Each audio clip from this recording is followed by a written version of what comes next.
para presentarla a Carolina Díaz. El título de su ponencia me encantó, Sandra, te cuento. Ya llegamos y no nos vamos. Sí, ok, Marcela, ya está Carolina. Perfecto, solucionado el doble A. Ya llegamos. Allí Ok, sí. ahí sí. Perfecto. Perfecto. Vamos de inicio. Pido disculpas por el doble audio. Seguimos con Colombia para presentarla a Carolina Díaz. El título de su ponencia, Ya llegamos y no nos vamos. Retos por la participación de la mujer en política. Les cuento sobre Carolina Díaz. Carolina es politóloga de la Universidad Carlos III de Madrid en España. Es máster en asesoramiento de imagen y consultoría política de la Universidad Camilo José Cela de España. Certificada en estudios políticos del Instituto de Estudios Políticos de Ciencias Políticas de Toulouse, en Francia. Cuenta con una experiencia en gobierno y campañas electorales en España, en Colombia, en Ecuador, en República Dominicana y en México. Carolina es coordinadora del área política y de formación de marketing político y gobierno y Jaramillo Luján, estrategia y comunicación. De esta manera te damos la bienvenida, Carolina, a este segundo Congreso Mundial de Mujeres Políticas. Muchísimas gracias, Marcela. Muy buenas noches para todos. Sandra, muy buenas noches. La verdad que estaba muy ilusionada de que llegara este día, porque creo que este es un espacio que hace falta en el gremio de la consultoría política, y me parece sobre todo muy interesante que se estén integrando otras personas que no hacen parte del gremio, pero que también tienen un trabajo muy fuerte en el quehacer de la mujer en política. Cuando digo que ya llegamos y no nos vamos, el llegamos viene con un asterisco o con una acotación. Y la primera acotación es que las mujeres ya estamos en política. Siempre hemos estado en política. A través de toda la historia, las mujeres hemos tenido incidencia en la política. Lo que pasa es que antes la mujer era un anónimo. Cuando se hablaba de la mujer y cuando en los libros de historia se habla de política y de mujer, normalmente éramos un anónimo. Entonces, yo me pretendo plantear los retos de la participación en política de la mujer, porque en las campañas en las que he participado, en los gobiernos en los que he trabajado, asesorado, las mujeres no están tomando decisiones, no están en las sillas donde se toman las decisiones. Aunque siempre participan en política, digamos que son la mano derecha, la segunda, y digamos que la última foto que vemos en pantalla es el reflejo de cuál es la participación y la calidad de la participación de la mujer en política. En las campañas políticas, en Colombia y en otros países, las mujeres son las que buscan los votos, las que pegan afiches, las que se encargan de logística, las que muchas veces se encargan de la contabilidad de campaña, las que se encargan de la gerencia de campaña, y los hombres son los candidatos, que finalmente van a llegar a esos cargos donde se toman las decisiones que definen el futuro de todos, hombres y mujeres.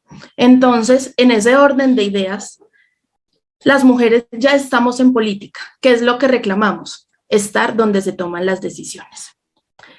Y para estar donde se toman las decisiones, según ONU Mujeres, cuando de todos los países de nuestro planeta, solo 22 mandatarios son mujeres, cuando el 24,9% de los parlamentarios son mujeres, nos tomaría unos 130 años para alcanzar el 50%, el 50-50, para que las mujeres en proporción estemos en igualdad de condiciones que los hombres, para que en las mesas directivas seamos 50-50.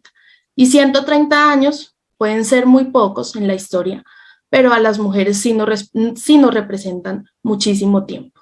Por eso es que digo que es muy importante estos espacios en que a las mujeres se les reconozca el papel y que sirva de oportunidad para generar conciencia del poder que tenemos. Si somos el 50% de la población, más del 50% de la población mundial, ¿por qué no representamos a ese 50% en esos lugares donde se toman decisiones?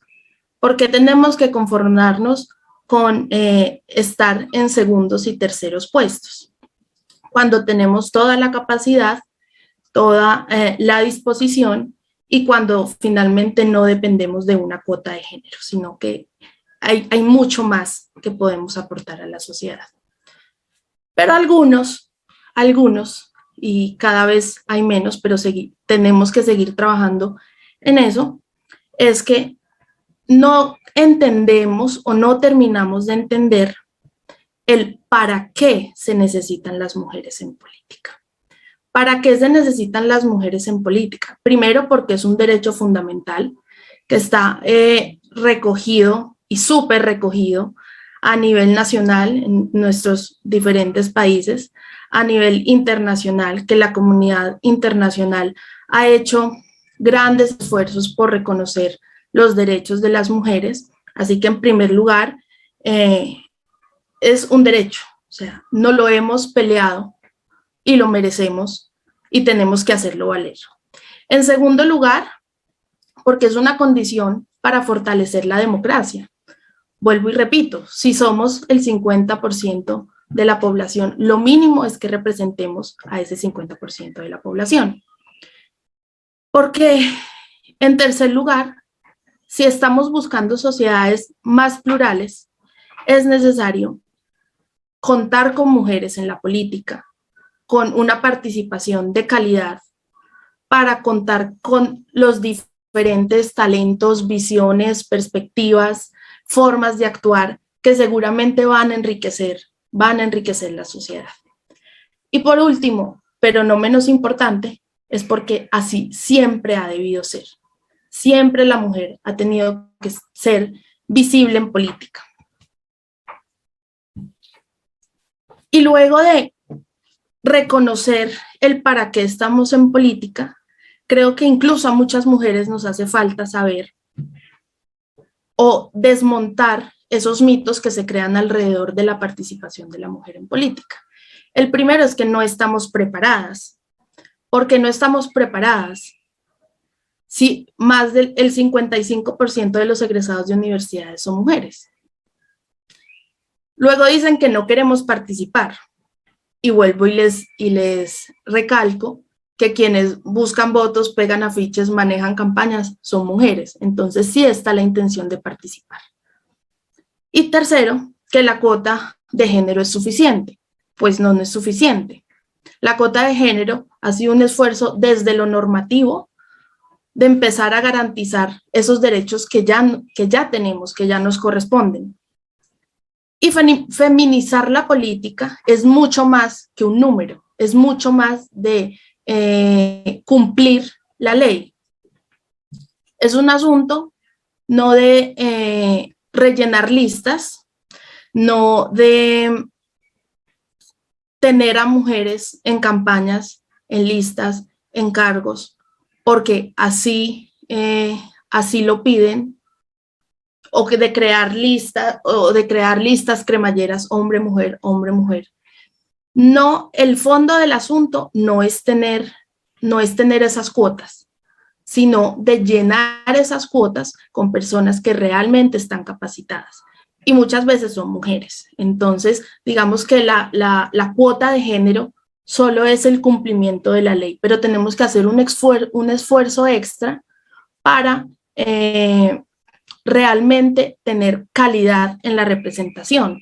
Ya lo hemos dicho y muchas compañeras lo han dicho en estos días, que hay tareas pendientes para la participación de la mujer en política. Entonces se busca inclusión, se busca paridad, se busca representación, se busca presencia. Esos son los aspectos en los que debemos trabajar. Debemos desmontar nosotras mismas estos mitos de que no estamos preparadas, no queremos participar, que la cuota de género no nos va a definir estar o no estar en una lista, ser elegibles, eso no lo va a definir una norma, ¿sí? Y sobre todo que cuando hay mujeres en puestos de decisión, no quedarnos en el elogio. Es reconocido que, al menos durante la pandemia, los países que mejor han manejado la crisis de la COVID-19 han sido mujeres. Y digamos que porque la mujer tiene una sensibilidad distinta para ejercer política. Llegamos a acuerdos de forma más pacífica, no nos importa trabajar con el contrario si es en aras del bien común, pero estamos tan arraigados a un pensamiento de que no merecemos estar en esos puestos que nos limitamos al elogio. Y para eso, y con eso pensamos que ya es suficiente. Pero más allá del elogio, lo que debemos hacer es trabajar en los retos. ¿Y cuáles son los retos? Vamos a hablar desde la consultoría, pero también desde el ejercicio de la política. Y algo que he aprendido en mis años de experiencia, que no crean que han sido en vano, y trabajar con hombres me ha dado esa perspectiva, y es que a las mujeres siempre se nos pide ese poquito más, esa millita extra. Y como filosofía de vida, que siempre hay que ver el lado positivo de las cosas, a mí que me ha permitido dar esa millita extra, me ha permitido tener una visión panorámica, me ha permitido aportar desde la capacidad, desde el conocimiento, desde el talento, que muchas veces puede ser superior al de otros compañeros. Y en ese orden de ideas, las mujeres no tenemos que ver a los hombres como enemigos, ni tenemos que ver cómo quitarles el puesto por el hecho de ser mujeres, sino que hay que competir en clave del talento. Si somos mujeres capacitadas, si ya desmontamos el mito de que que somos incompetentes, hay que ganar con eso, hay que ganar con mérito. Pero sobre todo, una vez se gane con el talento, hay que ponerlo al servicio de las mujeres. Eso es lo más importante. Que al menos nosotras como consultoras pongamos nuestro conocimiento al servicio de las mujeres, al servicio de campañas para mujeres, que nos ayudemos unas a las otras desde la posición que ocupemos. Al menos, y aquí hago un paréntesis, yo me siento muy contenta de hacer parte de una firma en que las mujeres somos la voz cantante, en que tenemos total libertad para opinar, para dar nuestras ideas, para proponer, y eso realmente es muy valioso. En segundo lugar, como consultoras políticas debemos generar espacios para la formación política y electoral de la mujer. Si bien la mujer está capacitada, ese plus de formación en política y en materia electoral que se necesita para ser elegible, y ser elegible casi que en igualdad de condiciones que los hombres, nosotras como consultoras debemos generar esos espacios. ¿Y cómo vamos a generar esos espacios? Con partidos políticos, con ONGs, con organizaciones, incluso desde nuestras propias consultoras. Y por último, debemos hacer esa función de abrir caminos. Vamos a hacer abre caminos de otras mujeres. Incluso unirnos con los hombres para impulsar el crecimiento de las mujeres. Creo que eso es lo más importante. No quisiera irme sin dejar esa reflexión, que es no ver a los hombres como competencia, entender que hablamos de igualdad del 50-50 y que sin ayuda de los hombres no van a ser 130 años, van a ser 150. Entonces son grandes aliados, al menos en mi caso y en el camino me he encontrado con muy buenas personas, hombres, que me han ayudado a crecer en lo profesional, que han propiciado espacios para hacer política en favor de las mujeres, y creo que eso es de valorar hoy en día. Listo. No sé si tengan alguna pregunta, reflexión, ¿qué más? Muchísimas gracias, Carolina, por tu aporte, ha sido maravilloso. Y es verdad, no es un favor, un servicio, ni darnos el puesto porque somos mujeres, no tiene nada que ver con este punto, es simplemente que las condiciones son iguales, entonces el piso tiene que ser parejo. Es tan simple de entender como ello, ¿no? ¿Qué opinas, por ejemplo, cuando hablamos de la cuota de género y pues muchos gobiernos, por ejemplo en el Perú, se quería dilatar este tema de equiparar al 50-50 que hoy tenemos? Recientemente empieza desde esta legislatura, ¿sí? Pero el tema es de que mucho tiempo se ha postergado este debate porque algunos de los argumentos eran de que no tenían que, bueno, pero si es que no participan en política, ¿qué vamos a hacer? O sea, es un tema de ellas que no participan en política. Otro de estos pseudosilogismos y machismos que en verdad son, es ¿por qué les tenemos que ceder las cosas solo porque son mujeres? ¿Sí? Entonces, podríamos hablar mucho más, seguramente en el chat podrían poner otros términos de que muchos machistas aún usan, porque es verdad, hay que decir las cosas claras. Hay machismo no solo en este país, sino que en la región, quizá en otros continentes esto es menor, pero ¿cómo es que nos enfrentamos a este tema? ¿Cómo es que la mujer, o qué falta realmente para que estos estereotipos se eliminen de las campañas políticas o de los congresos, cámaras, senadores, diputados? Sí, bueno, realmente es muy cierto lo que dices. Muchos países han intentado utilizar estos argumentos que a la luz de la realidad son casi que absurdos, no se acogen a lo que realmente vivimos las mujeres. Y es que, como lo decía, nosotras ya estamos en política. Entonces, determinar nuestra participación a una simple norma y que estemos por estar sigue siendo muy, digamos, para personas muy cortas de mente, si lo podemos decir así. La real tarea que tenemos para combatir esos falsos argumentos, esos argumentos que no tienen ninguna fuerza, es no solo presionar, hacer presión social, sino demostrar en campañas, en gobiernos locales, que definitivamente, como yo digo, es donde queman las papas. Literalmente la política se vive en lo local, y es empezar a trabajar desde ahí. Por eso nuestro papel como consultores en lo local es definitivo. Desde lo local podemos empezar a upar mujeres a que se profesionalicen y vayan desarrollando carreras profesionales con miras a ocupar puestos más altos. Pero es que, como todo, hay que iniciar desde la base.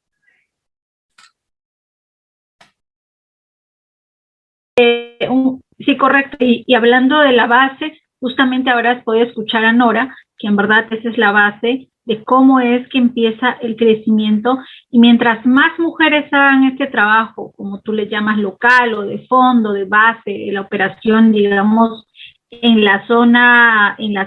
el epicentro de donde nace todo el poder de la mujer, es que vamos a poder tener muchos más casos de éxito a nivel de alcaldes, a nivel de parlamentarias, a nivel de presidentes, como no, presidentas de un país. Muchísimas gracias, Carolina. Ahí sobre todo, déjame complementar, y es que ahí sobre todo tenemos que luchar con las mismas mujeres que no reclaman liderazgo de otras mujeres, que muchas veces, incluso en campañas, mujeres candidatas no confían en mujeres consultoras, sino que se van a los hombres, a los hombres consultores. Entonces también hay que trabajar mucho en la conciencia del ciudadano de exigir esa representación. Si soy mujer, ¿quién mejor que otra mujer para saber mis necesidades y entender mis necesidades y llevarlas a un debate, al menos en un parlamento, o para llevarlas al ejecutivo, bien sea local, regional, nacional. Entonces también hay que trabajar en ese machismo que las mujeres tenemos, de exigir liderazgos femeninos. Sí, claro, no siendo un tema de ser ultra feministas radicales, no, pero ciertamente mujeres trabajando con mujeres se puede tener una dosis más alta de efectividad a la hora de los resultados. De hecho, que es así. Vamos al chat que se levanta acá. A ver, súper excelente tema, equidad en todo, felicidades por tan excelente ponencia, saludos desde Monterrey, Eloísa, Raquel, excelente, Clara Agudelo, mujeres para la redistribución del poder. Supongo que eso tiene que ver con las frases a las que nos estamos refiriendo como estereotipadas. Excelente, muchas felicidades. Creo que las campañas ganadoras son mucho más guiadas por las estrategias de nosotras. Necesitamos Luz Sandoval dice, necesitamos aliarnos y apoyarnos. Muchas veces cuando una candidata o una mujer política defiende la cuota de género, es la población femenina muchas veces la que apoya. Entonces hay que trabajar erradicando el machismo de todos los lados, mujeres y varones, a seguir empoderándonos. Pero también, así como hay, digamos, mujeres que trabajan éticamente con mujeres, también hemos visto en campaña, seguramente las consultoras también lo han podido vivenciar, de cómo mujeres atropellan a mujeres para hacerse de ese puesto dentro de los partidos políticos. Es decir, ser mujeres no nos hace perfectas, pero sí tiene que ver con valores, o sea, hombres, mujeres. Por eso es que vamos de la mano con los hombres, o sea, vamos todos juntos. Y entre mujeres y hombres, obviamente habrá gente buena y gente mala. Lo que hay que hacer es ir con la gente buena y sin una distinción de género, ¿cierto? Y bueno, voy a seguir leyendo porque en verdad hay mucho.